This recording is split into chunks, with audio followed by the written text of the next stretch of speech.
17 October 1817, Sir Syed Ahmed Khan was born in Delhi, Mughal Empire. He was the most eminent Muslim reformist and philosopher of the 19th century. Social and religious reformers of the 18th and 19th centuries are important from the IAS exam point of view. Sir Syed Ahmed Khan. Syed Ahmed Khan was born in Delhi, the capital of the Mughal Empire, to an affluent and aristocratic family that had close ties with the Mughal court. He was educated in the Quran and the sciences. He also received an honorary law degree from the University of Edinburgh later in life. He was a widely read person and studied books on mathematics, medicine, Persian, Arabic, Urdu, etc. His elder brother had set up a printing press in Urdu. It was the first one in Delhi. After his father's death, he took up employment with his brother's journal as an editor. He rejected an offer of employment from the Mughal court, despite his family being employed in the Mughal court for generations. Sir Syed was aware of the Mughal Empire's diminishing power, so he took up work as a clerk with the East India Company. During the 1857 revolt, he lost many relatives. He was highly affected by the defeat of the Mughal Empire. He wrote a profound booklet, Asbab-e-Bagawat-e-Hind, Reasons for the Indian Revolt of 1857, which cited British ignorance and aggressive expansion policies as the chief causes of the revolt. Sir Syed stressed on the importance of modern scientific education for Muslims to advance their conditions. He advocated the learning of English. He was also against superstition and evil customs prevalent in society then. He also advocated interfaith understanding. He was also a scholar on Christianity and wrote a book, Commentary on the Holy Bible. He believed that Muslim society could move ahead only if rigid orthodoxy was abandoned and pragmatism was adopted.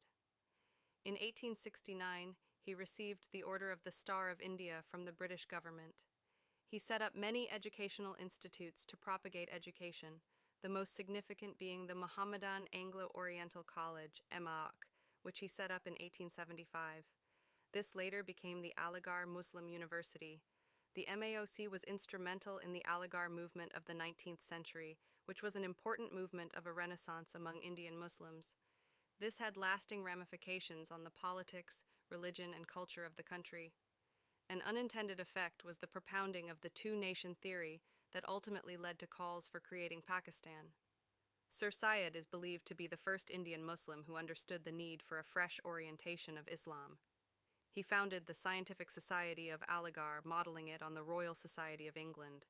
This society held annual conferences and published and distributed scientific material in English and Urdu. Sir Syed knew that orthodox Muslim hostility to modern science and technology will come in the way of socio-economic improvement. He also gave rational interpretations of Islamic scriptures. Many orthodox groups of that time declared him to be a kafir. He was an advocate of Urdu as the lingua franca of all Indian Muslims.